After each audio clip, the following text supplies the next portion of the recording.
నమస్తే, welcome to NN Telugu news. నేను రాజశేఖర్. ప్రధానంగా డిబేట్ పాయింట్లో ఈరోజు అంశం ఎప్పటి నుంచి ఎదురు చూస్తున్నటువంటి పంచాయతీ ఎన్నికలకు ఒక రకమైనటువంటి క్లియరెన్స్, హైకోర్టు మధ్యవర్తిత్వము, పిటిషన్ల తరఫు కేసులు వేసిన తర్వాత ఒక తుది తీర్పు రావటం, మొత్తానికి ఒక క్లియరెన్స్ వచ్చింది. ఇటువైపు రెండు వర్గాలు కూడా ఒక రకంగా సంతోషంగా ఉన్నాయి. కానీ నిర్వహణకు సంబంధించి చాలా కీలకంగా బీసీ అంశం ఉన్నటువంటి పరిస్థితి. 42% రిజర్వేషన్లు అమలు చేసే వెళ్తాం, ఆ దిశగానే కాంగ్రెస్ పార్టీ వెళుతుంది. ఇక్కడ బడుగు బలహీన వర్గాలకు న్యాయం చేస్తామని చెప్తుంది. సో ఇప్పటికీ 42% రిజర్వేషన్ వీలయ్యే అంశమైనా అయ్యే అవకాశం ఉందా? కాంగ్రెస్ పార్టీ వ్యూహాలేంటి? ఇవి చాలా కీలకంగా కనిపిస్తున్నాయి. ఇదే నేపథ్యంలో బీసీ నినాదంతో పాటుగా మిగతా కార్పొరేషన్లు కొన్ని పెరగబోతున్నాయో, లేకపోతే ఓవరాల్ లోపల ఉన్నటువంటి మున్సిపాలిటీలకు సంబంధించి ఈ అంశాలు చాలా కీలకంగా ఉన్నాయి. ఎన్నికల సంఘం ఇప్పటికే 2 నెలల సమయం అడిగింది, దాదాపుగా 3 నెలలు ఇచ్చింది. సో ఇప్పటిలోగా పూర్తి స్థాయిలో ఎన్నికలు జరగాలని కూడా ఒక అల్టిమేటం ఇచ్చింది. సో దానికి ఇటువైపు ప్రభుత్వం కానీ ఎలక్షన్ కమిషన్ కానీ ఓకే చెప్పినటువంటి పరిస్థితి. సో ఇదే అంశానికి సంబంధించి ఈరోజు డిబేట్ కంటిన్యూ చేద్దాం. ప్రధానంగా మనతో పాటు కాంగ్రెస్ పార్టీ నుంచి టీపీసీసీ అధికార ప్రతినిధి డాక్టర్ శివకుమార్ లాల్ గారు మనకు స్టూడియోలో అందుబాటులో ఉన్నారు. వారికి నమస్కారం. అలాగే ప్రముఖ రాజకీయ విశ్లేషకులు బండారు రామ్మోహన్ రావు గారు మనకు అందుబాటులో ఉన్నారు. ఆయన కూడా ప్రత్యేక నమస్కారం. అలాగే బీఆర్ఎస్ పార్టీ నుంచి రామ్మోహన్ గారు కాసేపట్లో జాయిన్ కాబోతారు. ముందుగా మనం ఒకసారి ఎన్నికల నిర్వహణకు సంబంధించి ఇచ్చినటువంటి తీర్పు చాలా రోజులు, అంటే దాదాపుగా 18 నెలలైనా ఎందుకు నిర్వహించలేదని పదే చెప్పింది, లేదంటే పాత సర్పంచుల్ని కొనసాగించాలని చెప్పినటువంటి పరిస్థితి. దీనికి సంబంధించి ఒకసారి ముందుగా వివరణ తీసుకుందాం రామ్మోహన్ రావు గారి దగ్గర నుంచి. రామ్మోహన్ రావు గారు నమస్తే అండి. నమస్కారం రాజశేఖర్ గారు. Yes sir. రామ్మోహన్ గారు, అంటే చాలా సందర్భాల్లో మనం పంచాయతీ ఎన్నికలు అదిగో ఇదిగో అనుకున్నాం, ప్రకటనలు విన్నాం. కానీ ఎట్టకేలకు ఒక రకమైనటువంటి కోర్టు, హైకోర్టు ఇచ్చిన తీర్పు, లేకపోతే పిటిషన్ల తరఫు న్యాయవాదులు వాదించడం ఒక కొలిక్కి వచ్చింది ఒక అంశం. కానీ ఇన్ని రోజులు జాప్యం అవటం, నిధులు విడుదల అవ్వకపోవడం, ఎందుకంటే పట్టుకొమ్మలు అంటారు పంచాయతీలు, అలాంటి పంచాయతీల్లో పరిపాలన పూర్తి స్థాయిలో అధికారులు ఉండటం, అధికారులకు వేరే పనులు ఉండటం, సరిగ్గా దృష్టి పెట్టకపోవడం, కొంతవరకు అక్కడ అభివృద్ధి అనేది కుంటిపడింది అనేటువంటి విషయాలు కనిపిస్తున్నాయి. సో ఇది ఏ విధంగా మార్పు అంటారు? ఇక్కడ తీర్పు కానీ లేకపోతే జరిగిన వ్యవహారం కానీ ఏ విధంగా చూడాల్సిన అవసరం ఉందంటారు? హైకోర్టు తీర్పును స్వాగతిస్తున్నారు. మహేష్ కుమార్ గౌడ్ గారు కూడా, కాంగ్రెస్ పార్టీ రాష్ట్ర అధ్యక్షుడు, వారు కూడా స్వాగతించారు. అందరూ స్వాగతించాల్సిందే. ఈ తీర్పు వరకంగా కాంగ్రెస్ పార్టీకి వరం, మరో రకంగా శాపం అంటున్నాను, రెండు చెప్తున్నాను. దాన్ని వరంగా మార్చుకుంటారా, శాపంగా మలుచుకుంటారని కాంగ్రెస్ పార్టీ ఇప్పుడు వ్యవహరిస్తున్న తీరు, లేకపోతే ఇప్పుడు భవిష్యత్తులో నిర్ణయం తీసుకునే నిర్ణయం బట్టి ఉంటుందని నేను. ఎందుకంటే ఒకసారి మన ఆలోచన చేయడం, రాజ్యాంగంలో స్పష్టంగా లోకల్ సెల్ఫ్ గవర్నమెంట్ అని మొదట్లో రాజ్యాంగం ఏర్పడిన కొత్తలో మనకు ఆర్టికల్ 40లో 40 మనకు ఆదేశ సూత్రాల్లో గోవాద నిషేధము, అట్లాగే పంచాయతీరాజ్ వ్యవస్థను బలోపేతం చేయడము, ఇట్లా ఒక 3 పెట్టుకున్నారు. అంటే అప్పటికప్పుడు ఆ రాజ్యాంగం ఏర్పరుస్తున్నప్పుడు వెంటనే అమలు చేయలేము. మన మద్యపాన నిషేధం, ఇట్లాంటివన్నీ వెంటనే సమాజం మారేదాకా మనం చేయలేమని చేసుకున్నారు. 3వ ప్రభుత్వంగా స్థానిక ప్రభుత్వాన్ని పేర్కొన్నారు. మీరు రాజ్యాంగంలో స్పష్టంగా రాజశేఖర్ గారు మనకు లోకల్ సెల్ఫ్ గవర్నమెంట్ ఉన్నది స్పష్టంగా. దాన్ని బట్టి 73, 74 రాజ్యాంగ సవరణ ద్వారా మనం అన్న పంచాయతీ బాడీస్ అని, లోకల్ బాడీస్ అని, పంచాయతీ ఇన్స్టిట్యూషన్స్ అని మనం అవమానంగా పిలుస్తున్నాం. దాన్ని స్థానిక ప్రభుత్వాలు అని మాట్లాడతాం. ఒకటి. ఇక వాళ్ళ తీర్పు అనుసరించి తీర్పు ఏముందంటే, నా ఉద్దేశంలో కొంచెం ఎందుకు ప్రభుత్వ లీడర్లకు, మన ఏజీపీలకు కానీ వాళ్ళకి కానీ సరైన విధంగా, అటార్నీ జనరల్ కానీ సరైన విధంగా ప్రభుత్వం మార్గదర్శకం వహించలేదా అని అనిపిస్తుంది. సమయం ఎట్లా అడుగుతున్నారు, ఎట్లా విమర్శ ఉంది, 18 నెలల కాలం అయిపోయింది. దాని గురించి కూడా నొక్కి ఒక్కడేస్తూ కోర్టు ఏమన్నది, దాన్ని తెరువు పోతలేమేమో, అది పోతే మళ్ళీ వేరే కేసు అవుతుంది, 18 నెలలుగా ఎందుకు చేస్తలేరు అనే దాని మీద విచారణ జరిపినాం. కానీ దాన్ని తెరువు పోకుండా మీరు ఎన్ని రోజుల్లో మీరే చెప్పండి.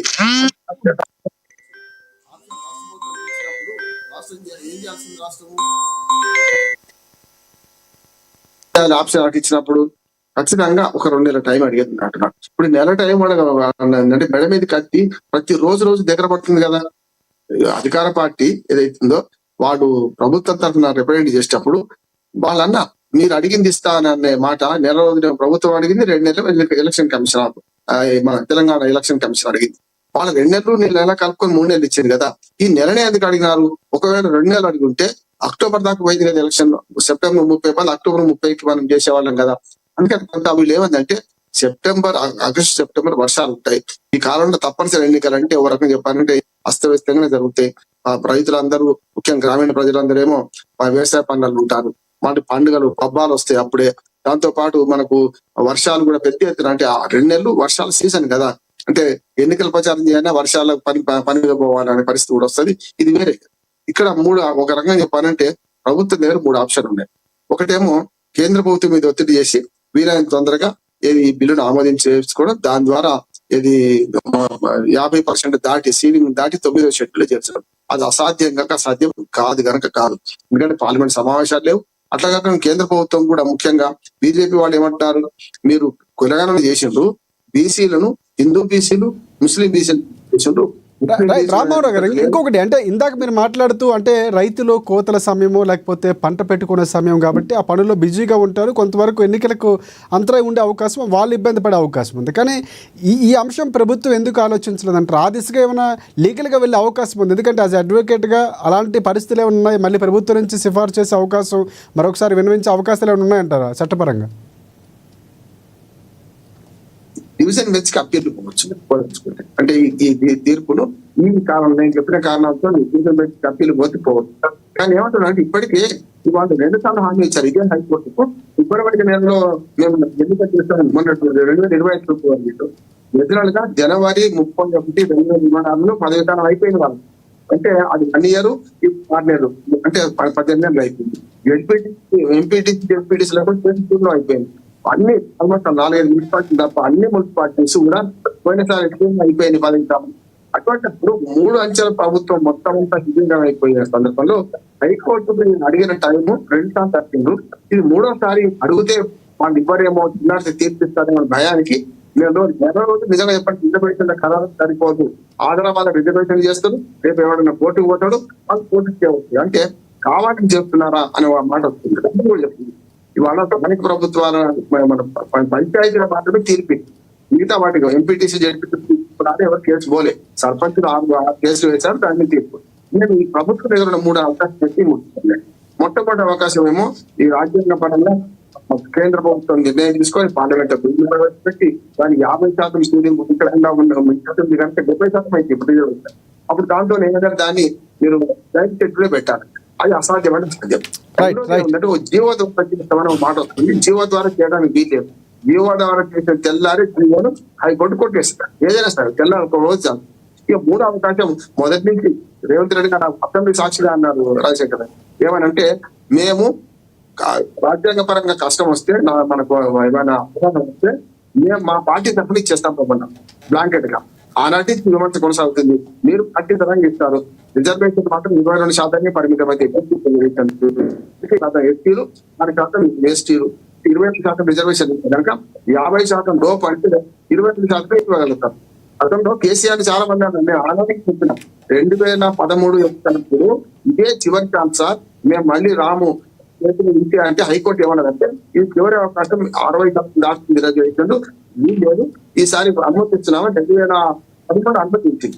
2019 పెట్టిన ఎలక్షన్ జరిగినప్పుడు ఈ మాట మళ్ళీ అంటే ఇప్పుడే అయిపోయింది, ఉమ్మడి ఆంధ్రప్రదేశ్ ఛాన్స్ అయిపోయింది. ఇప్పుడు కేవలం ఎస్టీ రిజర్వేషన్ 50% లోబడి ఎలక్షన్లో బీజేపీ అంతే ఇవ్వాలి. ఆ 30% రిజర్వేషన్ ఉండే మా కేసీఆర్ గారు నాశనం మాట మాట్లాడిన అది కేసీఆర్ ఉన్నా రేపు ఎవరు నా బీజేపీ ఉన్నా కాంగ్రెస్ ఉన్నా ఇది చట్టపరంగా అంతే, అంతకన్నా ఏం చేయలేమని చెప్పి ఆ ఎన్నిక జరిపింది. ఇప్పుడు కూడా ఈ తెలిసి కామెంట్ డిక్లరేషన్ అని చెప్పి 42% అని అసలు కల్పించారు కదా.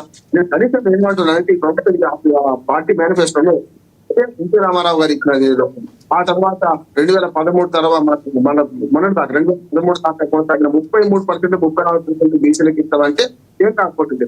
వాళ్ళ ఆశ రేపింది వీళ్ళే, ఆశ మీద ఇస్తుంది వీళ్ళే. ఒకటే మాట 42% అనేది అతి హామీ అంటున్నాను. ఇవాళ 3వ అవకాశం ఒకటే ఉంది, పార్టీ పరంగా వాళ్ళు రిజర్వేషన్ ఇవ్వద్దు, కానీ మిగతా పార్టీకి ఇవ్వని ఏముంది. ఇప్పుడు చట్టపరంగా 22% బీసీ పోటీ చేస్తాను బీజేపీ, కానీ ఇక్కడికి వచ్చే కల్లా మిగతా 20% అదనంగా ఇస్తామంటున్నారు. వీడు ఈ అదనంగా ఇవ్వడానికి ఏం అభ్యంతరం ఉండదు, తప్పకుండా తెలుసుకోవచ్చు. కానీ మిగతా పార్టీలో రెడ్డిలో ఇతర కులస్తులు అగ్రవర్ణాలు నిలబెడితే, డబ్బులు ఉన్న వాటిని నిలబెడితే అప్పుడు బీసీ రిజర్వేషన్ ఆప్యాయంగా ఉంటుంది. కనుక పోటీ సమానంగా ఉండదు కదా రాజశేఖర్. ఇది 40% రిజర్వేషన్ ఆఖరి అవకాశం ఒకటే ఉంది. దీని తొందరగా చేయాల్సిన పరిస్థితి వస్తుంది. లేకపోతే హైకోర్టు పెంచి పోతారు, సుప్రీంకోర్టుకు పోతారు టైం ఇవ్వమని.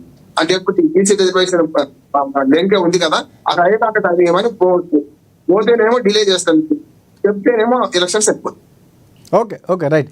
ఒకసారి శివకుమార్ లాల్ గారు, ఎస్, ప్రధానంగా అంటే ఆయన చెప్పినట్టు ఎన్నికల సమయం అంతా అడిగారు, నెల రోజులే అడగడానికి గల కారణాలు ఏంటనేది మొదటి ప్రశ్న. ఇంకొక 2 నెలలు మీరు అన్నటువంటి నెల, అలాగే ఎన్నికల కమిషన్ అడిగినటువంటి 2 నెలలు, మొత్తం ఓవరాల్గా 3 నెలలు ఇచ్చిన సమయం.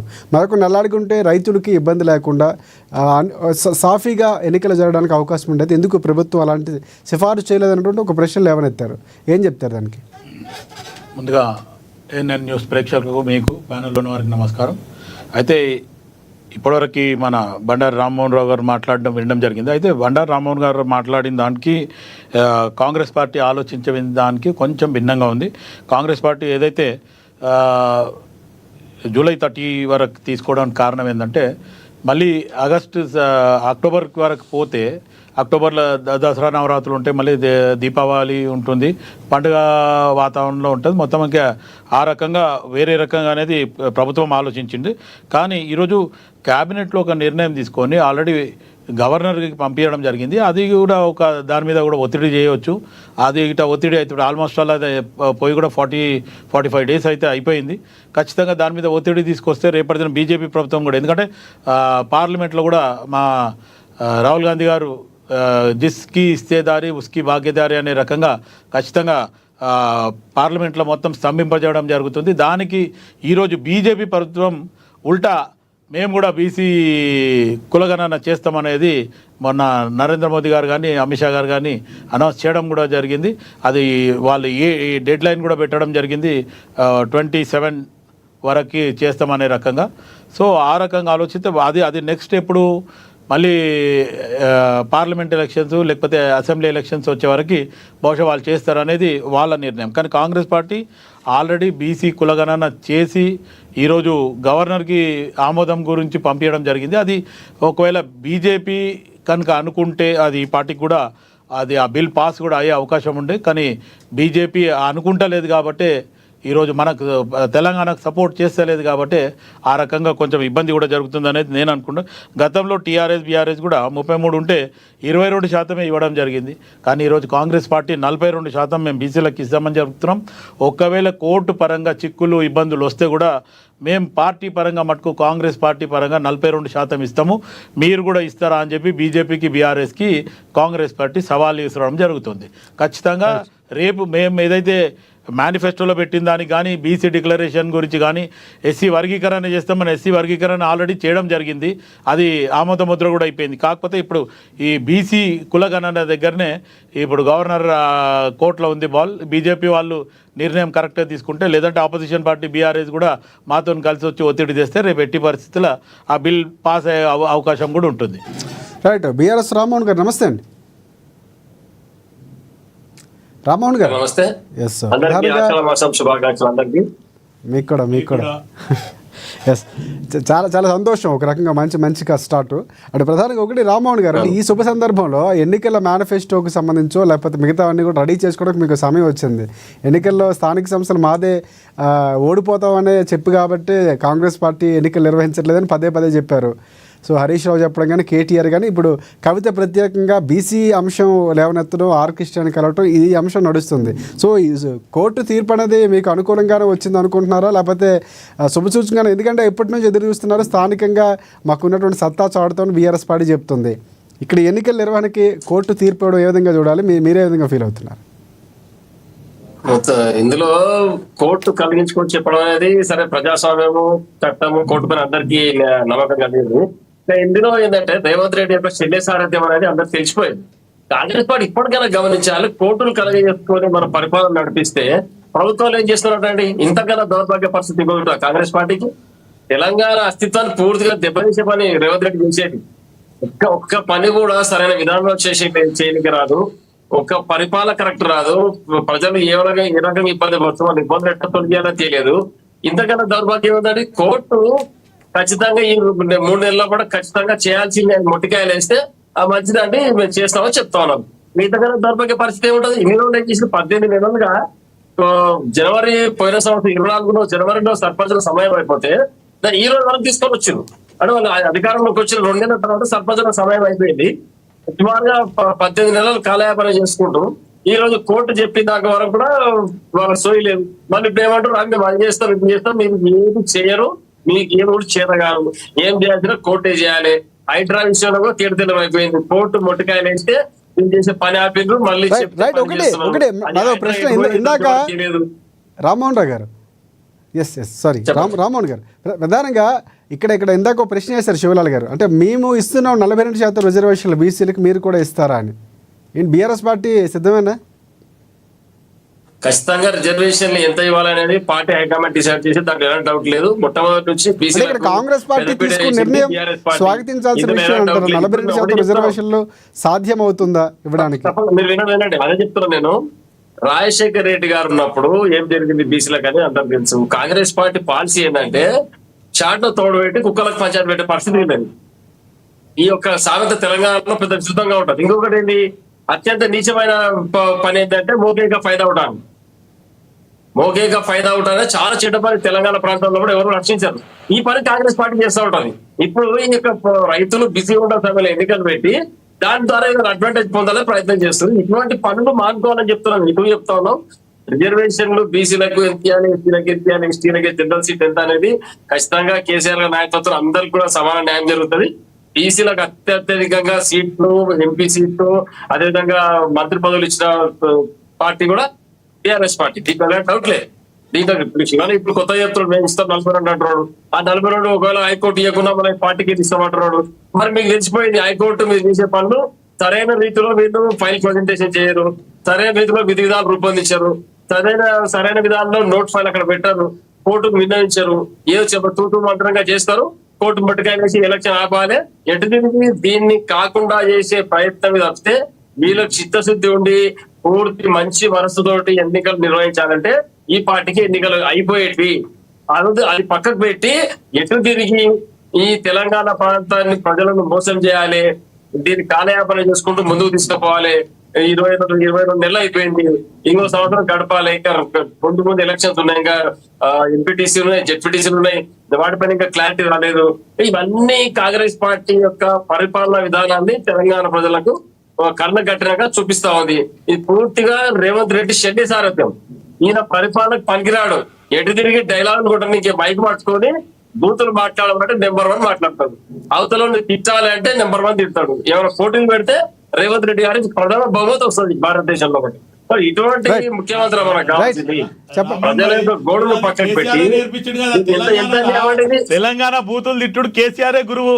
వాళ్ళ శిష్యరేఖంలోనే బీజేపీ కాంగ్రెస్ అదే లాంగ్వేజ్ అయిపోయింది. తెలంగాణ ఉద్యమ సమయంలో శివన విను తెలంగాణ ఉద్యమ సమయంలో కేసీఆర్ నిన్ను మనం తిట్టలేదు. మనం ఎవరైతే వలస పాలన ఇక్కడ చేసి మనం ఆగం పట్టించారో వాళ్ళని తిట్టిండు. చిత్రం పెట్టి మనం తిట్టుకుంటే ఇంట్లో మనం.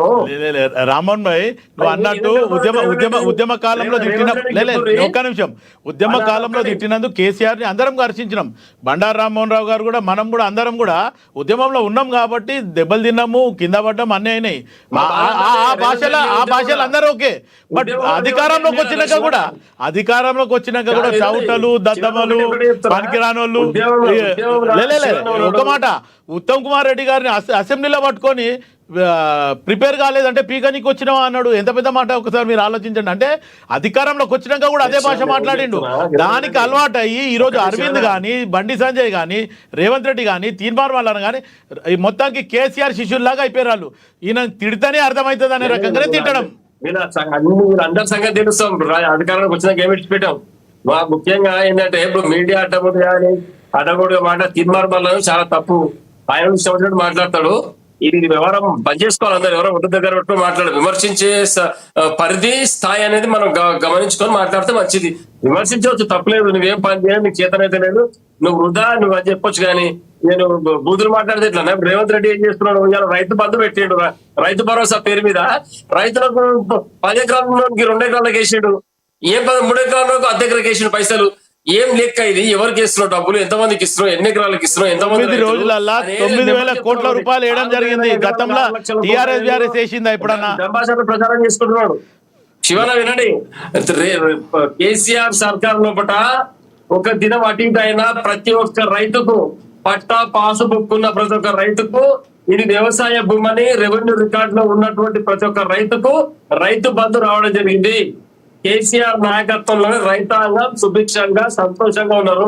24 గంటల కరెంట్ ఇచ్చినాం, నీళ్లు ఇచ్చినాం, ప్రతి ఒడ్ల గింజ కొనుగోలు చేసినాం కేంద్రం పైన ఒత్తిడి తీసుకొచ్చి. కానీ మీరు మొత్తం ఫెయిల్ అయిపోయారు. నీళ్లు లేవు, కరెంట్ లేదు, రైతులు అడిగోత పడుతున్నారు. రేపు అందుకనే మీరు ఏం చేసిరంటే రామోహన్ భాయ్ ఒక్క మాట, అంటే కేసీఆర్ వచ్చినప్పుడే నీళ్లు వచ్చినాయి, లేకపోతే కరెంట్ వచ్చింది, అంతకుముందు లేదా? అంటే దీపాలు పెట్టుకొని బతికినామా మనం తెలంగాణలో? మరీ బీఆర్ఎస్ వాళ్ళు ఇట్లా చెప్తే ఎట్లా రామోహన్ భాయ్? మొత్తానికి ఒకటి ఏంటంటే ఈ రోజు కూడా 18 నెలల్లో మీకు కరెంట్ ఏమైనా ఇబ్బంది అయిందా? నీళ్ళ కాడ ఏమైనా ఇబ్బంది అయిందా? రైతులకు ఏదైనా రైతులకు కరెంట్ లేదు 24 గంటలు గుర్తుపెట్టుకోండి. మీరు నాణ్యమైన కరెంట్ ఇస్తలేదు మనము. కరెంట్ గతంలో కూడా ఇవ్వలేదని ఉత్తమ్ కుమార్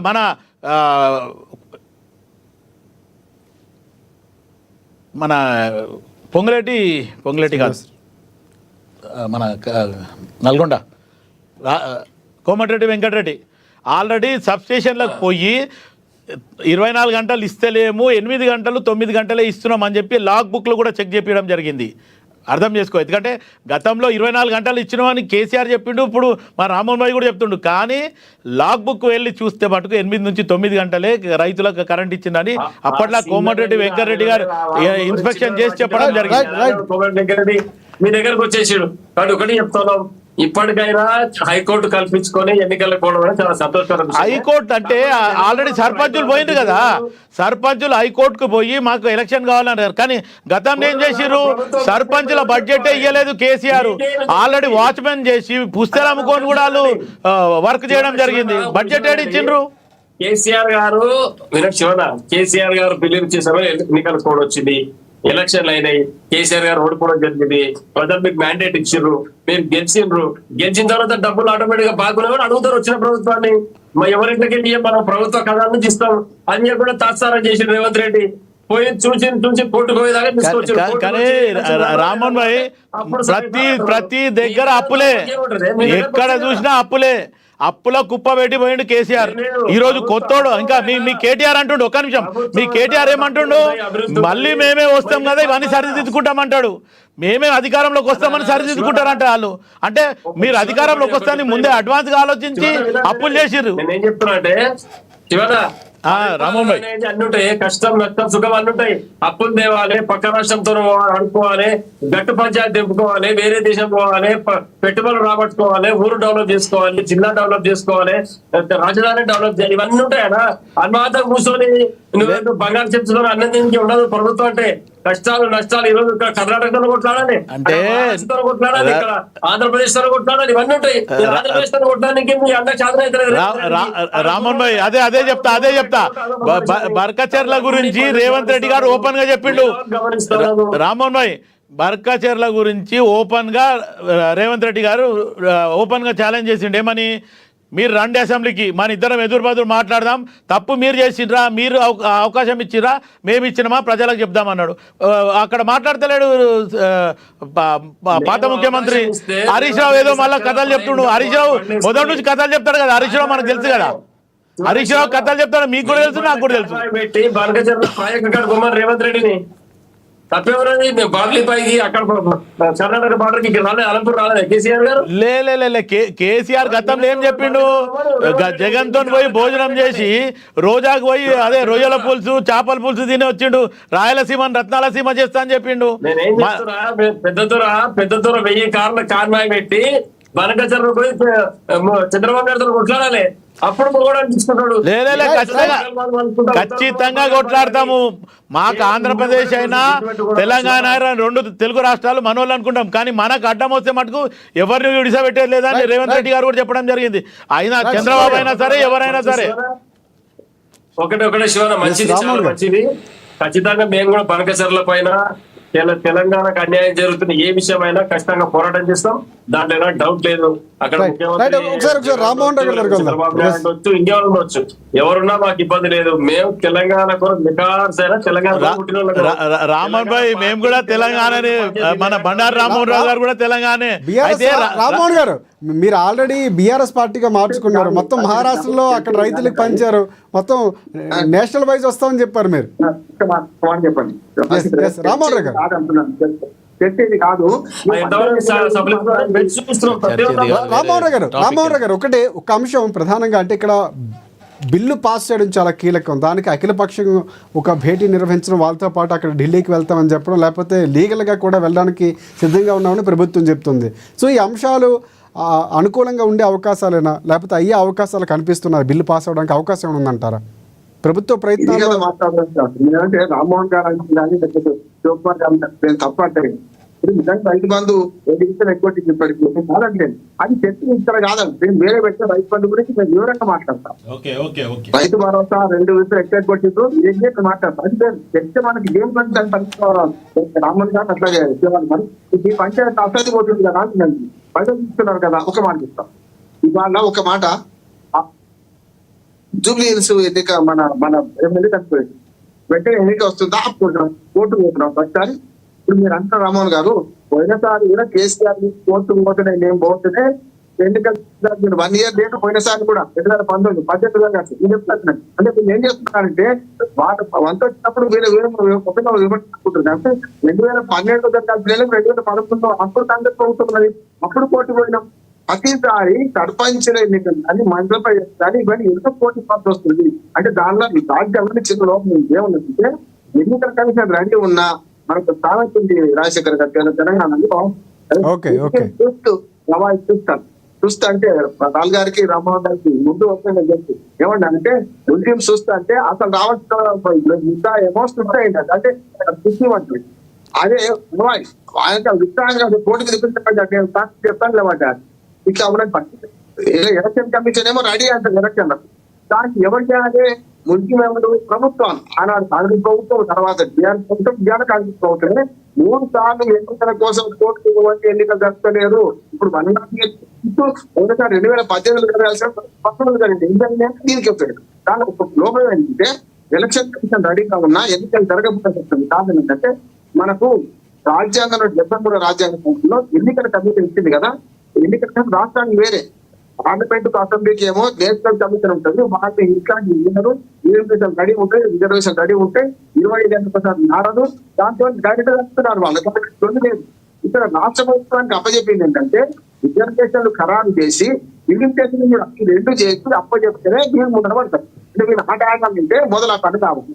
అందుకని ఈ పని కాకుండా ఏమైంది? రాజ్యాంగంలో పొరపాటు సవరించుకోలేమన్నా ఒకటి. రెండోది ఏంటంటే ఇప్పుడు జరగాల్సిన మండలాలు కొత్త ఏర్పడి ఇప్పుడు కొన్ని జరిగింది ఏంటంటే మండలాలు కొత్త ఏర్పడింది. పంచాయతీ కూడా కొన్ని కొత్త పంచాయతీలు వచ్చినాయి. తర్వాత 2010 తర్వాత కూడా గిరిజన పంచాయతీలు చాలా వచ్చినాయి. వాటికి ఇంకా జరిగింది. కొత్త పంచాయతీల తర్వాత కూడా వచ్చినాయి కొన్ని పంచాయతీ.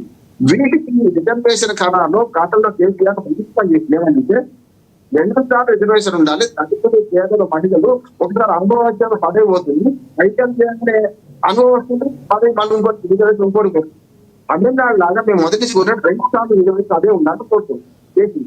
ఇప్పుడు ఈ రిజర్వేషన్ మారుస్తాం, ఆ రిజర్వేషన్ ముగిస్తామని కాంగ్రెస్ ప్రభుత్వం అంటుంది. రెండోది ఏమంటుందంటే కొత్తగా పంచాయతీలు ఏర్పడి మండలాలు ఏర్పడి రిజర్వేషన్ మాట్లాడుతుంది.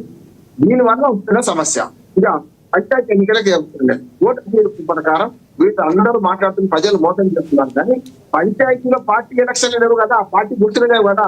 మేము ఇస్తాం పార్టీగా అంటే ఎక్కడి నుంచి ఇస్తాము? ఎవరు వస్తామని ఎవరు స్వేచ్ఛ వాడి పంచాయతీలో పార్టీ లేవు కదా. పార్టీ వరకు సర్పంచ్ పార్టీ లేవు, మీరు ఇక్కడ లేదు, వాళ్ళు తీసుకునే కొట్లాడికి కొనుక్కుంటారు. ఒక ఊట ముడరాన్ని తెచ్చుకుంటే కొట్లాడికి మాకే కావాలి కానీ 2 ముడరాన్ని నిలబడతారు. ఇప్పుడు ఎస్సీ తెచ్చుకుంటే ఎస్సీలో పడతారు. అక్కడ వేరు. ఇక్కడ చేయాల్సిన పని ఏంటంటే మీరు మాట్లాడుతున్నాను ఎంపీ జడ్పీలో 42% ఇవ్వాలి. ఒకటి ఎవరు ఇస్తా అంటున్నారు? కాంగ్రెస్ పార్టీ ఇస్తా అంటుంది. కాంగ్రెస్ పార్టీ కాలేజ్ కు విజన్ పనిస్తారు ఏమంటుంది? ఆమె ఇది మేము ఇవ్వన్నా. ఇప్పుడు నేనన్న మాట కాదు ఇది. లక్ష్మణ్ గారు నిన్ననే ప్రకటించదు. ఆమె మీరు ఇస్తారు, మేము కట్టుబడి అనుకుంటామయా పాస్ కాదు, ఈడ మీరు ఎక్కిస్తారు అని అంటున్నారు. మరి చాలా విద్యార్థి కూడా అదే అంటారు కదా. అంటే మీరు ఎంపీటీసీ జడ్పీ చెప్తేనే ఇస్తారు. పంచాయతీ ఎన్నికల్లో పార్టీలు లేవు. ఇక్కడ మీరు కొట్లాడుతున్నారు ఏమిటంటే ఔరోపీ శాతం అబ్దుల్ రహమాన్ ప్రజలు కొట్టాలి చెప్పిన బయటకు పోవాలి. ఇక ఒకటి మీరు రాజశేఖర పంచాయతీ చేస్తున్నా ఏంటంటే పార్లమెంట్ లో ఇది పాస్ కాదు, అది తీసుకోరు.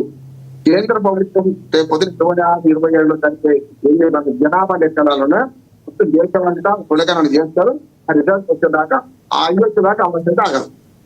ఎందుకంటే అంటే కాంగ్రెస్ పార్టీ ఈ హామీ ఇవ్వటం అనేది ఒక రకంగా మైలేజ్ కోసమో లేకపోతే బీసీల పక్షం ఉన్నామని చెప్పుకునే ప్రయత్నం లేకపోతే బీసీల పక్కం ఉందో, సో ఈ అంశం అనేది ప్లస్ అవుతుందా మైనస్ అవుతుందా? ఎందుకంటే ఇక్కడ ఇవ్వడానికి పాసిబిలిటీ అయితే మిగతా వర్గాలు కొంచెం ఇబ్బంది పడే అవకాశం ఉంది బీసీలకి అంత స్థాయిలు ఇస్తే, ఎందుకంటే రిజర్వేషన్లు ఎస్సీ ఎస్టీకి మార్చలేం. ఎస్, హామీ ఇచ్చింది ఎవరు? 40% అని చూపించిందా Congress party? Yes, Congress BRS BJP 40% హామీ ఇచ్చింది మీరు కదా, హామీ అనేది మీరు కదా అంటారు కదా. ఇప్పుడు వీళ్ళని పెట్టదు ఈ పార్టీలోని బీసీలు కూడా, టీఆర్ఎస్ బీసీలు బీజేపీలోని బీసీలు ఏమంటారంటే హామీ కాంగ్రెస్ పార్టీ ఇస్తే మీరు నమ్మగా అంటారు కదా, మేము ఇప్పుడు లేదు కానీ మీ హామీని ఏమైనా పాటించాలంటారు పెట్టారు. ఒకటి అధికారంలోకి వస్తామో రామో అంటే చాలా హామీ ఇస్తున్నారు. ఏ మాట జనాలుగా నా సంగతి ఇదే పార్టీకి తప్పుగా కానీ అన్నారు అన్నింటికి మీరు సై అన్నారు. తర్వాత ఫలితానికి వచ్చినాక ఇబ్బంది పడుతున్నారు. 42% పూర్తి చేసిన గ్రామానికి పెద్ద పొరపాటు కాంగ్రెస్ పార్టీ అంటున్నాను. అంటే బీసీ జీవోట్ అంటున్నాను అంటే అల్కమికి ఇస్తున్నారు అంటున్నా. 60% కోర్టు మొట్టికాయ వేస్తే కోర్టు కొట్టేస్తే పోయినప్పుడు 70% ఎట్టిస్తా అంటున్నారు మీరు. మీరు 2011 60.5% ఎక్స్పెక్ట్ అది కాలేదు కనుక 2019 అది వీలు కాలేదు. మళ్ళీ 2020 ఇప్పుడు వచ్చే ఎన్నికల్లో మీరు ఇస్తామని ఎట్లా అన్నారు. రెండోది ఆత్మహత్య సదృశ్యం. ఎందుకంటే 2023 డిసెంబర్ అధికారులు 2024 జనవరి 31 పదవులు అయిపోతుంది. నిజంగా మంచి ఇవ్వండి అవకాశం దానిస్తున్నాను పాల్గొని చెప్పి మంచి 3 ప్రజలు టీఆర్ఎస్ వ్యక్తిత్వం ఉన్నారు. బీజేపీ పెద్దగా పట్టించుకోలేదు. పార్లమెంట్ ఎన్నికలు రాలేదప్పటికీ ఇంట్లో ఫిబ్రవరిలో కనుక పంచాయతీ ఎన్నికలు పెడితే 390 మంది కాంగ్రెస్ వాళ్ళు గెలిచేది. ఆ ఊపులా గెలిచే. సో అంటే ఇప్పుడు ఆ పరిస్థితులు ఏమంటారా? ఇప్పుడు పరిస్థితులు చెప్తున్నా బాగానే ఇనుము వేడిగా ఉన్నప్పుడే కొట్టాలి, అది కొట్టలేవాళ్ళు. 2000 రైతుతామన్నగా 24 ఫిబ్రవరికి అప్పుడు మార్చే పెట్టవచ్చు. అది పార్లమెంట్ ఎన్నికలు అడ్డుపెట్టారు అన్న మాటలు వస్తాయి. పార్లమెంట్ ఎన్నికలు చేస్తూ లేదు అప్పటికి కేవలం జరిగింది. May 13 జరిగింది మన పార్లమెంట్ ఎన్నికలు. ఎప్పుడైనా నుంచి మొదలైంది ఫిబ్రవరి మార్చిలో పెట్టి కదా అది పెట్టండి. రెండోది ఏమైందంటే ఇప్పుడు జేజకుమార్ ఇంకా మనం అనుకుంటున్నాం మన దేశంలో పార్టీలు కూడా పండుగ నాటి అనుమతి ఉంటే అప్పుడు గట్టి చాలా మంది చాలా కుటుంబాలు జేజకుమార్ ఎప్పుడు అంటారు పంట వచ్చినా కేంద్రకు అన్నం పెట్టి అది బోరింది. ఇప్పుడు ఏమైంది అంటే కేంద్ర లాగానే మనకు రైతు భరోసా కూడా తయారైంది. ఎన్నికల ఇష్టం రైతు భరోసా ఇస్తారు, ఎన్నికలు లాగానే మనం అంటారు. పార్లమెంట్ ఎన్నికలప్పుడు ఒకసారి శివలాల్ గారి ఇప్పుడు ఎలక్షన్ దాంట్లో మూడోది మాత్రమే సాధ్యం అవుతుంది. మొదటి సాధ్యం కాదు. నోటిఫికేషన్ మన యువ ద్వారా కాదు, పార్లమెంట్ లో బిల్లు పాస్ కాదు వాళ్ళు వ్యతిరేకం ఉన్నారు కదా వాళ్ళు ముస్లింలకు ఇచ్చారు కనుక మేము ఈ బిల్లు పాస్ కాదు 2027 జనాభా లెక్కలు కులగణన తర్వాతనే మేము ఆలోచిస్తామంటాం. రైట్, శివలాల్ గారు ఏం చెప్తారు? ప్రధానంగా చాలా కీలకమైనటువంటి ప్రశ్నలు వచ్చాయి మీకు. అంటే ఫిబ్రవరిలో నిర్వహిస్తే అనుకూలంగా ఉండేదేమో, కానీ ఇప్పుడు పరిస్థితులు లేవు. ఇనుము వేడి మీద ఉన్నప్పుడు దాన్ని వంచాలి, కానీ ఆ పరిస్థితి లేవని చెప్తున్నారు. బిల్లులకు సంబంధించి తీసుకున్న నిర్ణయం కానీ మిగతా పార్టీలు అది కాంగ్రెస్ పార్టీ స్టాండ్ అని చెప్తున్నారు. ఏం చెప్తారు? ఇప్పుడు ఆల్రెడీ ఏదైతే క్యాబినెట్లో నిర్ణయం తీసుకొని ఈరోజు గవర్నర్కి పంపించిండ్రు, దాని తర్వాత అక్కడ రాహుల్ గాంధీ గారు కూడా జిస్కి హిస్సేదారి ఉస్కి భాగీదారి అని మేము బీసీ కులగణన ఖచ్చితంగా కావాలని చెప్పి ఆల్మోస్ట్ ఆల్ దగ్గర 8 నెలల నుంచి రాహుల్ గాంధీ గారు ఆడ చేస్తుండు పార్లమెంట్ని. కానీ అక్కడ మొత్తానికి ఆ సమయంలో ఈవెన్ అమిత్ షా కానీ లేకపోతే దేశ ప్రధాని మంత్రి నరేంద్ర మోదీ గారు కానీ ఆడ తప్పించుకోవడానికే ప్రయత్నించడం జరిగింది. ఇప్పుడు ఖచ్చితంగా ఇప్పుడు ఒకవేళ బీజేపీ కనుక చేయకపోతే రేపటి దిన బీజేపీ ఖచ్చితంగా రేపు నష్టపోతుంది రేపు రాబోయే ఎలక్షన్. ఇంకోటి ఇప్పుడు ఈ సర్పంచ్ ఎలక్షన్లో నిజంగా కూడా పార్టీ గుర్తింపులు ఉండవు కాబట్టి, కానీ బ్యాక్డోర్గా అయితే మొత్తం అందరికీ పార్టీ పరంగానే సపోర్ట్ చేస్తారు కదా రామ్మోహన్ గారు. అయితే ఒకటేమంటే పార్టీ గుర్తులు లేవు, లేకపోతే పార్టీ పరంగా జెండాలు ఉండవు, కానీ మొత్తానికి ఎజెండా అయితే సేమ్ యాజ్ ఇట్ ఈజే కదా. పార్టీ జనరల్ ఎలక్షన్స్ ఎట్లా జరుగుతుందో అదే వెనుకని ఇవన్నీ మనకు అంతా అర్థమైన కథనే. కాకపోతే ఒకటేందో అక్కడ నుంచి అక్కడ జరుగుతుంది. కాకపోతే ఒకటి కాంగ్రెస్ పార్టీ మటుకు 42% ఖచ్చితంగా ఈసారి బీసీలకు మేము ఒకవేళ కోర్టు పరంగా మన చిక్కులు వచ్చినా ఇబ్బందులైనా మా పార్టీకి మేము ఇస్తాము. బీజేపీ బీఆర్ఎస్ ఇస్తుందా అనేది ముఖ్యమంత్రి రేవంత్ రెడ్డి గారు ఖచ్చితంగా వాళ్ళకి సూటి ప్రశ్న ఇవ్వడం జరిగింది. ఇక మరి ఆపోజిషన్ పార్టీలు వాళ్ళు నిర్ణయం తీసుకోవాలా, ఎందుకంటే ముఖ్యమంత్రి గారు ఏమంటారు మేము బీసీకి దానికి వాళ్ళు నిర్ణయం తీసుకుంటామని చెప్పారు. ఇందాక రామ్మోహన్ గారు కూడా బీఎస్ నుంచి అలాగే చెప్పారు. కానీ ఇక్కడ ఇప్పుడు ఉన్నటువంటి పరిస్థితుల్లో కొంచెం వ్యతిరేకత ఉండే అవకాశం ఉంది అంటున్నారు రామ్మోహన్ గారు. మీరేం చెప్తారు? రామ్మోహన్ గారు మాటలతో ఏకీభవిస్తారు? నేను ఏమంటున్నా, ఈరోజు బీసీలలో ఒక ఫైర్ వచ్చింది, నేను కాదంటలేను. బీసీలు ఖచ్చితంగా మాకు ఇస్తారా సస్తారా అనే రకంగా అయిపోయింది ఆల్రెడీ. ఈరోజు కూడా బహుశా కుమ్మరులు, బీసీలో కుమ్మరులు ఈరోజు మా తడాకా చూపిస్తామని చెప్పి వాళ్ళు సపరేట్గా ఈరోజు అమ్మవారికి బోనాలు స్టార్ట్ చేసిండ్రు. అంటే ఏ వర్గానికి ఆ వర్గానికి బీసీలో సబ్ క్యాస్ట్లన్నీ కూడా మొత్తానికి మా దమ్ము చూపిస్తామని, ముద్దురాజులు కానీ లేకపోతే మున్నూరు కానీ లేకపోతే ఇప్పుడు ఈరోజు మన డైరెక్ట్ గాంధీ భవన్లకే మొత్తానికి యాదవులంతా వచ్చి మాకు ప్రాధాన్యత లేదనే రకంగా మాట. అంటే బీసీల మట్టుకు ఒక ఫైర్ అనేది స్టార్ట్ అయింది. అంటే ఇక్కడ కాంగ్రెస్ పార్టీ ఇన్ని జరుగుతుందంటే వ్యతిరేకత ఇక్కడే ఉంది, మీరు చెప్పిన మాటల్లోనే అనుకోవచ్చా?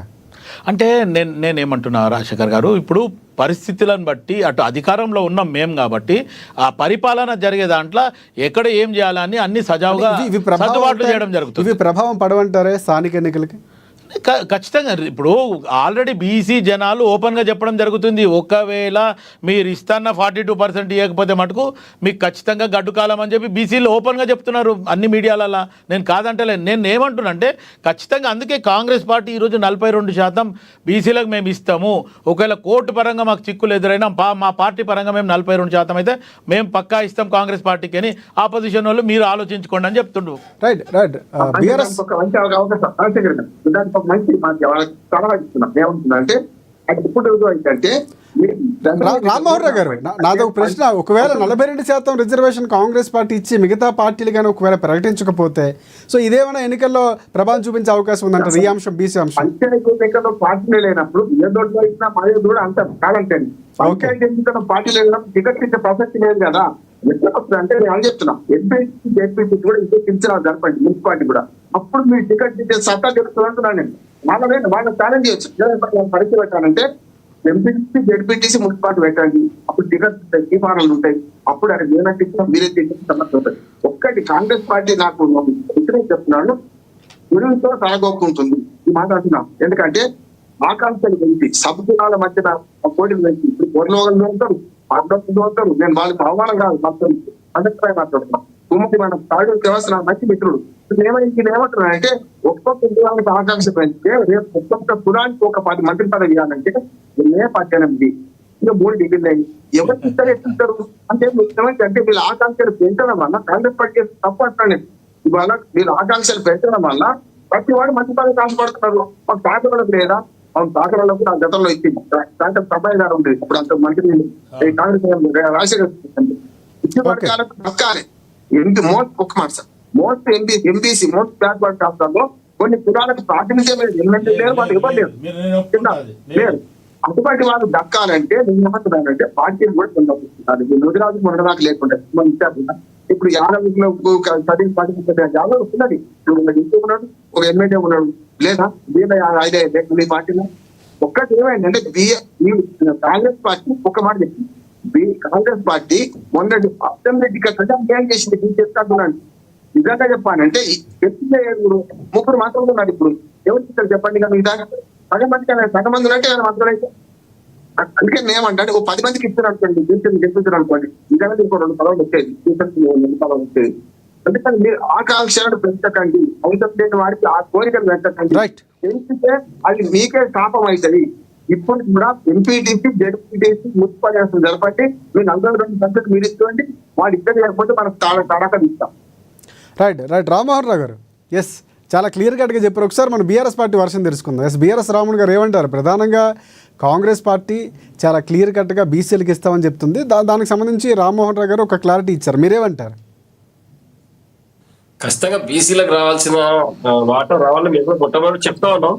కామన్ గా స్థానిక సంస్థల ఎన్నికలలో జనరల్ సీట్లలో బీసీలే పోటీ చేస్తూ ఉన్నారు. కాదు పార్టీలు అందరికి అవకాశం ఇస్తుంది, ఎందుకంటే జనరల్ సీట్ క్యాండిడేట్లు అందుబాటులో ఉంటారు కాబట్టి తప్పకుండా బీసీలకు బెనిఫిట్ జరుగుతుంది, ఎలాంటి డౌట్ లేదు. కాబట్టి ఎన్ని రోజులుగా బీసీలు అందరూ ఎందుకు అనుకూలంగా ఉన్నారు, ఎందుకు ఇబ్బంది పెట్టలేదు ఎవరికి ఏ పార్టీ అంటే జనరల్ స్థానాల్లో కూడా బీసీలకి అవకాశాలు తక్కువ ఎక్కువ. కాబట్టి ఎందుకంటే ప్రతి గ్రామంలో కావచ్చు, మండలం ఇంట్లో తీసుకుంటే కూడా అన్ని పార్టీలకు బీసీ నాయకులే 80% ఉంటారు. మిగతా 20% అంటే ఒకటి అంటే మీరు మాట్లాడుతున్న మాటలకి నాదొక ప్రశ్న. అంటే కవిత చాలా క్లియర్ కట్గా ఆమె బీసీ నాయకులకు సంబంధించి బీసీలకి పోరాటం చేస్తామని చెప్పడం, ఆర్ కృష్ణని కలవటం, ఈ అంశాలు జరుగుతున్నాయి. ఏంటి కొత్త బీసీ నినాదం ఎందుకు ఎత్తుకున్నారు అనేది నాది ప్రశ్న. ఏం లేదండి, వాళ్ళ యొక్క మనోభావాలను వాళ్ళు గౌరవించినట్టు కవిత గారు గౌరవించిన విషయం అంతే. దాంట్లో ఎలాంటి ఒక్కదాని మీద మహిళలకు రిజర్వేషన్లు అన్నారు, మహిళల రిజర్వేషన్ కాస్త ఇప్పుడు బీసీ రిజర్వేషన్కి వచ్చింది. దాంట్లో పొరపాటు ఏముంది? 10 సంవత్సరాల కింద రాజకీయ దృష్టిలో చూడాల్సిన అవసరం లేదు. కేవలం బీసీ సంఘాలు అందరూ ఐక్యంగా ఉండి పోరాడడం, మన యొక్క వాటాను దక్కించుకుందాం, మనం ముందు ఉండాలి, ఈ దొరల యొక్క అహంకారం నశించాలి. బీసీ బిల్లుకు సంబంధించి బీసీ బిల్లుకి 42% రిజర్వేషన్లు అఖిల పక్షంతో పాటు ఢిల్లీకి వస్తామని చెప్తుంది కాంగ్రెస్ పార్టీ. కలిసి వెళ్తారా? ఎందుకంటే అది ఒకవేళ బిల్లు పాస్ అయితే అయ్యే అవకాశాలు లేవన్నటువంటి క్లారిటీ ఉన్నా కూడా ఒకవేళ పోరాటం చేయడంలో కలిసి వెళ్తారా? అదే చెప్తున్నా నేను. ముఖ్యమంత్రి యొక్క పనితీరు, వారి యొక్క అందరినీ కలిపే తత్వం, పనిని బట్టి పోదామా లేదా ప్రత్యేకంగా సపరేట్ గా పోదామని డిసైడ్ అవుతుంది, పార్టీ డిసైడ్ చేస్తుంది. ఎందుకంటే ఇది ఒక కరస్పాండెన్స్ ఎట్లా తెలియాలి కదా. ఇంటికాడ కూర్చొని వాడు వీటి అని మాట్లాడితే ఎవరు పోరు. ఆయన ఫస్ట్ భాష మార్చుకోవాలి, ఆయన ఒక బాడీ లాంగ్వేజ్ మార్చుకోవాలి, ఎదుటి వ్యక్తితో మాట్లాడే గౌరవాన్ని కాపాడుతుంటే ఎవరైనా పోతారు. అది ఒక రకంగా చెప్పాలంటే కేసీఆర్ గారు అనుభవం ఉన్నటువంటి మనిషి. ఆయన చాలాసార్లు వచ్చి ఇలాంటి హితవు పలుకుంటే బాగున్నాయి. ఇప్పుడు మీరు ఏదైతే మాట్లాడుతున్నారో అదే మాట ఆయన మాట్లాడుంటే బాగుండేటటువంటి ఒక వాణి కూడా వినిపిస్తుంది. కేసీఆర్ గారు పెద్దగారి తరహాలో ఇలా వ్యవహరించాలి, సలహాలు సూచనలు ఇస్తే తీసుకుంటామని పదే రేవంత్ రెడ్డి గారు చెప్పారు. లేదు, ఇప్పుడు శివన ఒక నిమిషం ఆగంటే ఆగుతున్నాడు శివన, కానీ రేవంత్ రెడ్డి ఆగుతాడా? ఒక నిమిషం ఎవరు రేవంత్ రెడ్డి. మీ నాయకుడు పడిపోయిన తర్వాత వచ్చి పలకరించాడు. చెప్పాలనుకుంటే చెప్పినా వినకపోతే అప్పుడు ప్రజల్లో అది కూడా మీకు పాజిటివ్ అయ్యే అవకాశం. కానీ చెప్పడమే లేకపోవడం అనేది కేసీఆర్ మనం ప్రతిరోజు గమనిస్తున్నాను. మీడియా ఏం మాట్లాడుతున్నాను, ఇక పేగురు నుంచి మెడలు వేసుకుంటా అంటాడు, బొద్దులు పెట్టాడు, చెడ్డి కూడా కొట్టా అంటాడు, మీ గురించి చేసినా తప్పలేదు అంటాడు. ఆయనే మాట్లాడుతున్నాడు. సుప్రీంకోర్టు జడ్జి ఆయనే, హైకోర్టు జడ్జి ఆయనే, పోలీసు ఆయనే, అందరూ మొత్తం ఆయనే. రేవంత్ రెడ్డి ఇష్టం నోటికి వచ్చాడు మాట్లాడతాడు. ఈ అటువంటి మనం ఎట్లాంటి చేయాలనేది పార్టీ నిర్ణయిస్తుంది. ఎందుకంటే సామాజిక అంశం కాబట్టి, బీసీల అంశం కాబట్టి తప్పకుండా దీన్ని తీవ్రంగా పరిశీలన చేసి అఖిల పక్షంతో కలిసి వెళ్ళాలంటే వెళ్ళరా? అంటే ఒకవేళ వెళ్లాల్సిన అవసరం అయితే ఖచ్చితంగా ఉంది. ఎందుకంటే తెలంగాణ కోసం ఒక్కడైనటువంటి పార్టీలన్నీ మళ్ళీ బీసీల కోసం న్యాయం చేయాలంటే కవిత గారు తీసుకున్న లైన్ పాస్ అవ్వాలి, లేకపోతే క్లియర్ కట్ గా ఉండాలంటే ఖచ్చితంగా వెళ్లాల్సిన అవసరం ఉంది. అదే చెప్తున్నాండి, ఖచ్చితంగా పార్టీ ఆలోచన చేస్తుంది. ఇది చెప్పిన అంశాలన్నీ కూడా ఆలోచన చేస్తారు పార్టీ. దానిపైన సపరేట్ గా పోవాలా లేకపోతే కలిసిపోవాలంటే పార్టీ డిసైడ్ చేస్తుంది, అదే డౌట్ లేదు. కానీ బీసీల హక్కులు మాత్రం కాపాడాలనే ప్రయత్నం ముందు వరుసలో మేము ఉంటాం. ఏంటి శివలాల్ గారు, ప్రధానంగా బీసీలకు సంబంధించి వారి యొక్క ఆత్మగౌరవం లేకపోతే ఏం కాపాడాలన్నా బీఆర్ఎస్ పార్టీ ముందు ఉంటుందని చెప్తున్నారు, మీరేమంటారు? ఇప్పుడు గతంలో బీఆర్ఎస్ పార్టీ బీసీలకు ఏం చేసిందో బీసీలకు అందరికీ తెలుసు. ఈరోజు బీసీలే డైరెక్ట్గా ఈరోజు బీఆర్ఎస్ ఈ స్థాయికి రావడానికి కారణము బీసీలు ఏం చేసిండు అనేది గత ఎలక్షన్తో మనకు అర్థమైంది. ఈరోజు కాంగ్రెస్ పార్టీ అది ఉద్దేశంలో పెట్టుకుంది. బీసీలు కూడా చైతన్యమైనరు. గత ఎన్నికల కంటే ఇప్పుడు అసెంబ్లీ ఎన్నికలు, పార్లమెంట్ ఎన్నికల తర్వాత బీసీలలో చాలా ఉత్తేజం వచ్చింది. వాళ్ళ ఫైర్ అనేది మొత్తానికి ఎక్కడికి పడితే అక్కడ వాళ్ళు ఏదైతే వాళ్ళ సామాజిక వర్గంలో వాళ్ళు ఖచ్చితంగా మీటింగ్లు పెట్టుకోవడము, ఖచ్చితంగా మనకు ప్రాధాన్యత ఎక్కడ ఇచ్చిండ్రు, ఎంత ఇచ్చిండ్రు, మన పర్సంటేజ్ ఎంత అనే రకంగా కూడా వాళ్ళు ఆలోచిస్తున్నారు.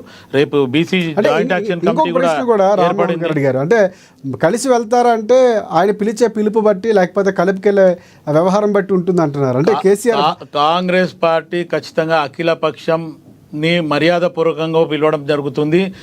మొత్తానికి నేను ముఖ్యమంత్రిని, నేను ఒకవేళ నేనే ఉన్నా అనుకోని గిట మీకు అభ్యంతరం అంటే నేను ఉండా మా సీఎస్తో మాట్లాడాలని కూడా గతంలో ముఖ్యమంత్రి గారు ఓపెన్గా చెప్పడం జరిగింది. ఎందుకంటే అఖిల పక్షంలో నేనున్నా, లేదా మీరు సూచన సలహాలు ఇవ్వండి, లేకపోతే 10 సంవత్సరాలు మీరు ముఖ్యమంత్రిగా ఉన్నారు కేసీఆర్ గారు, మీరు రండి మాకు అడ్వైజ్ చేయండి అని కూడా చెప్పడం జరిగింది. ఇంకా అంతకంటే ఇంకా ఏం చెప్తారు? ఇప్పుడు కేసీఆర్ గారికి తొంటి ఇరిగినప్పుడు వెళ్ళి కూడా పరామర్శించి రావడం కూడా జరిగింది. భేషజాలంకి ఏం పోతలేడు కదా కేసీఆర్ అన్న. కనీసం కొన్ని దగ్గరికి సొంత బిడ్డ పోతే ఆయన పోయి పరామర్శించలే. ఆయన కొంచెం పట్టుదల మనిషి, ఆయన ఆలోచన విధానం వేరు. ఇప్పుడు ఈయన నేను వయసులో చిన్నోడిని అయినా సరే ఖచ్చితంగా రాష్ట్రానికి మంచి జరగాతే బాగుంటుంది అనే రకంగా ముఖ్యమంత్రి ఆలోచిస్తుండు. ఈ 18 నెలల్లో కూడా బీఆర్ఎస్ ఎన్ని రకాలుగా ఇబ్బందులు పెట్టినా దాన్ని అధిగమించి ఈరోజు ఖచ్చితంగా ప్రజలకి ఏమైతే అందించాలో ఆ దిశగానే పోతుంది. ఎందుకంటే మేనిఫెస్టోలో మేమైతే ఏమి ఇచ్చినామో ఒక్కొక్కటి కూడా అది కంప్లీట్ చేసుకుంటూ వస్తున్నాం. ఇంకా 2 ఉన్నాయి, అవి కూడా చేస్తాం అనేది కూడా ఆల్రెడీ మీటింగ్లో చెప్పడం జరిగింది. మొన్న జరిగిన పిఎస్సిలో కూడా చెప్పడం జరిగింది. ఖచ్చితంగా ప్రజలకు ఇచ్చిన హామీలను మేము ఖచ్చితంగా పూర్తి చేయాలి అని రకంగా చెప్పడం. ఇప్పుడున్న కొత్తగా వచ్చిన ఇన్ఛార్జ్ కూడా ఆమె ప్రజలకు ఏదైతే మనం మాట ఇచ్చినామో ఆ ఫలాలు పోతున్నాయా లేదా అని ఎప్పటికప్పుడు ఆమె అడుగుతుంది. మీనాక్షి నటరాజన్ గారు కూడా ఇప్పుడున్న పిసిసి అధ్యక్షుడు కూడా ఏది ఉన్నా ఖచ్చితంగా పిసిసి కానీ అటు ముఖ్యమంత్రి గారిని నిర్ణయం తీసుకునే వరకు మాట్లాడదని కూడా పొంగులేటి గారిని కూడా టైట్ చేయడం జరిగింది. అంటే పార్టీలో ఒక స్టాండ్ అనేది ఖచ్చితంగా ముందుకు పోతుంది. కంపల్సరీగా ప్రజలకు ఇచ్చిన హామీలను పూర్తి చేశారని నేను అనుకుంటాను. రైట్. రామ్మోహన్ రావు గారు, ఒకటి ప్రధానంగా హరీష్ రావు మాట్లాడుతూ కొన్ని వ్యాఖ్యలు 40 రోజుల పాటు అసెంబ్లీ సమావేశాలు నిర్వహించాలి, ఓటమి భయంతోనే ఇక్కడ ఎన్నికలు నిర్వహించలేదు, స్థానిక సంస్థల ఎన్నికలని ఆయన ఆరోపణలు చేశారు. సో ఇక్కడ అసెంబ్లీ అంశాలకు తీసుకురావటం లేకపోతే కాంగ్రెస్ పార్టీ 42% రిజర్వేషన్ల అంశాలకు మాట్లాడినప్పుడు విమర్శలు చేసే ప్రయత్నం అనేది ఒక రకంగా రాజకీయంగా ఉండొచ్చు. కానీ 40 రోజులు అసెంబ్లీ నిర్వహించడం అనేది ఆ కోణం ఏ విధంగా చూడాల్సిన అవసరం ఉందంట? మొదటి విమర్శ ఏమో అసెంబ్లీ సమావేశాలు నిర్వహించుకొని దీని మీద కాదు, మనక చెడ్డ మీద మాట్లాడడానికి అన్నారు. మంచి కంపెనీ 20 రోజుల 30 రోజుల 22 రోజుల సమావేశాలు నిర్వహించి లెక్క ఉంది కదా. గతంలో పెద్దగా చేసిన సందర్భం లేదు. అది కూడా పాలకపక్షం ప్రతిపక్షం కూడా పెద్దగా తయారై రాదు. సంవత్సరాలు కూడా రామోహన్ ఇంటర్వ్యూ చెప్పారు. ఇంకా ఏమంటున్నాను అంటే ఇవాళ రెండోది రిజర్వేషన్లతోనే మీరు ఆటంటే పాపం ఏమైందంటే హామీ ఇచ్చాము 40% రిజర్వేషన్ కావాలని కులగాన అర్థం వచ్చింది. అర్థం చేశారు, తప్పుగా ఎప్పుడో చేసింది. తర్వాత కులగాన మీద చాలా విమర్శ వచ్చింది. బీజేపీ వ్యతిరేకించింది, టీఆర్ఎస్ కూడా వ్యతిరేకించింది. సకల సర్వీస్ వస్తుంది కదా, అంతకంటే తక్కువ ఎంచుకున్నారు. నిజంగా దిక్కు తక్కువాలే. కాంగ్రెస్ పార్టీ వాళ్లకు ఏకరూపంగా లేకపోవడం వల్ల అందరూ కలిసి ఆలోచించకుండా తప్పుగా చూసింది వాళ్ళు. నిజమే చెప్పాలంటే 10% ఏమో బీసీకి ముస్లిం బీసీలు, 46% ఏమో మొత్తం 55% అయిందా? 20 50 సమాధానం చెప్పలేకపోయింది. ఈ 2 నెలలకి బీసీల సంఖ్య పెట్టుకుంటా తగ్గిపోయిందా? అది కంటే ఎక్కువలేకపోయింది. వీళ్ళు బాగుంటుంది అంటే ఒక విధానం లేదు. ఎవరి దారి వారే చేస్తుంది. ఇప్పుడు బీసీల రిజర్వేషన్ 42% ఎగ్జాంపుల్ చేయాలని స్పెసిఫికేషన్ వస్తుంటేనే ఎన్నికలు ఆడుతుంది. ఓడిపోవడం అనే భయం ఉండదు.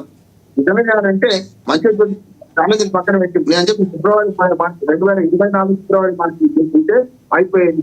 మొన్న హైకోర్టు కూడా హామీ మొన్న ఫిబ్రవరి చేస్తాను. మొన్న ఫిబ్రవరి చేసినా కొంత ఏముంటుంది. కానీ ప్రతిసారి ఇప్పుడు కొంచెం హామీ అవుతాయి. ముఖ్యంగా ఏంటంటే రైతు భద్రత ఏదైతే రామ్మోహన్ గారు ఫైనల్ గా ఏం చెప్తారు? కంక్లూడ్ చేయండి. ఫైనల్ నేను ఎప్పుడే మాట్లాడుతున్నాను. ఇప్పుడు తొందరగా ఎంపీతో సహా ఎంపీ అన్ని జరపండి. కాంగ్రెస్ పార్టీ భవిష్యత్తు ఉందని ఇప్పటిక కూడా పూర్తి చేసుకుంటాం. బీసీల చైతన్యం పెరిగింది. రామ్మోహన్ మంచి మాట అన్నాడు. ఓటీ అంటే జనరల్ సీట్లలో కూడా బీసీలు గెలుస్తారు, ఎక్కువ మంది గెలుస్తున్నారు. నాకు అనుభవం చెప్తాను ఒక్క మాట. గతంలో 2001 నుంచి నేను మెదక్ జిల్లా సర్పంచ్ శిక్షణ ఇచ్చాను. అపార్ట్ 2013లో శిక్షణ ఇచ్చాను మొత్తం జిల్లా. అప్పుడు నల్గొండ జిల్లా ఉమ్మడి నల్గొండ జిల్లా. మొన్న 2019 ఎన్నికల సర్పంచులకేమో మన భూమి పనిలో ఓన్లీ యాదాపు 460 నాకు అనుభవం ఏంటంటే ఎక్కువ మంది బీసీలు ఉన్నారు. ఇంకా అంటే జనరల్ సీట్లలో కూడా బీసీలు వ్యక్తులు రాబోతుంది. కరెక్ట్ మనకు ఇప్పుడు కూడా బీసీలే గెలుస్తారు. టికెట్ ఇచ్చడానికి చెప్పిపోయినా ఏ పార్టీ టికెట్ ఇచ్చేది చెప్తారు. ఇతని వచ్చింది మేమెంతో మాకంత చేశారు. దీన్ని పట్టుకునే ఓడికి ఎవరికి ఉంటుందో వాళ్ళు మిగతా ఓటుకుంటారు. అయితే పంచాయతీ ఎన్నికలతో పాటు మిగతా ఎన్నికలు కలిస్తే కాంగ్రెస్ పార్టీ లాభం అవుతుంది నేను. Okay, right. రామ్మోహన్ గారు మీరు కంక్లూడ్ చేయండి. తప్పకుండా ఇది సరే, కోర్టు చెప్పడంతో ఎలక్షన్ జరుగుతున్నాయి, చాలా శుభసూచకమే. కానీ కోర్టు చెప్పేంత వరకు ప్రభుత్వం చేయకపోవడం పూర్తిగా అవమానకర పరిస్థితి. గతంలో మీకు కూడా జరిగింది. మళ్ళీ కాంగ్రెస్ పార్టీ ఉన్నప్పుడు ఏ పార్టీ ఉన్నా కూడా జాప్యం చేస్తుంది అంశాలు చెప్పారు. ఇప్పుడు భవిష్యత్తు మంచిగా ఉండాలంటే ఇప్పుడు ఏం చేయాలి ఆలోచన చేయాలి. ఇది రేవంత్ రెడ్డి గారు ఒకటి చెప్తున్నాం. ఈ నవంబర్ లోపల మిగతా స్థానిక అన్ని ఎన్నికలు జరిగిపోవాలి. ఎంపీటీసీ, జెడ్పీటీసీ, సర్పంచులు, అదేవిధంగా సింగిల్ విండోస్, కోఆపరేటివ్స్ అన్ని కూడా ఎలక్షన్ జరుపుకుంటే చాలా బ్రహ్మాండం కూడా పరిపాలన ముందుకు తీసుకుపోవచ్చు. ఏదో నాకు ఇబ్బంది అవుతుంది, కాంగ్రెస్ పార్టీ ఓటేసేట్లేదు ప్రజలు అనేది మనసులో పెట్టుకొని ఏదో స్టేషన్ పట్టుకుంటా ఎలక్షన్ చేసుకోవడం అనేది చాలా పొరపాటు. ప్రజాస్వామ్యంలో అన్ని ఏ సమయంగా జరగాల్సిందే. నిర్ణయం అనేది వాళ్ళ చేతుల్లో లేని పని. ఇలా అందరూ రేవంత్ రెడ్డి సర్కార్ కాంగ్రెస్ పార్టీ గెలుస్తారు, ఎవరైనా ఎవరు ఊహించలేదు, గెలిచిన గడ్డమే కూర్చున్నారు. కానీ మళ్ళీ ఇంకా అనుమానం పెట్టుకొని మళ్ళీ చోటు పనులు కాదు.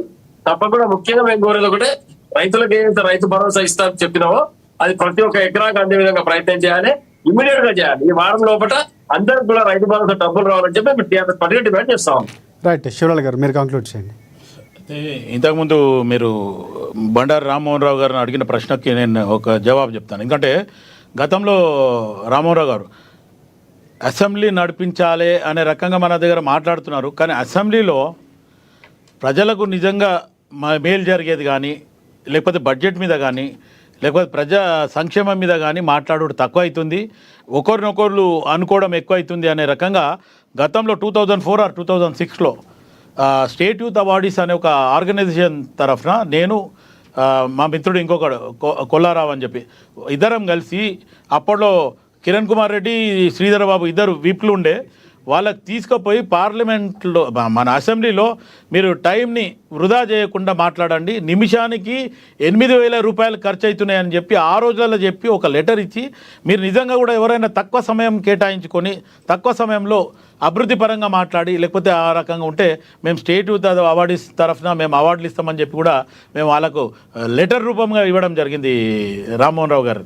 ఎందుకంటే ఇంకే కాంగ్రెస్ పార్టీ అభిమాని అయినా, కాంగ్రెస్ పార్టీ నాయకునైనా, స్పోక్స్ పర్సన్ అయినా అదంతా ఒక ఎత్తు, ప్రజలకు మేలు జరిగేది. ప్రజాధనాన్ని కూడా వృధా చేస్తున్నారు వీళ్ళు, వ్యక్తిగతంగా ఒకరి మీద ఒకరు దూషించుకోవడానికి అసెంబ్లీలో టైం వేస్ట్ చేస్తున్నారు అనే రకంగా గతంలో మాట్లాడడం జరిగింది.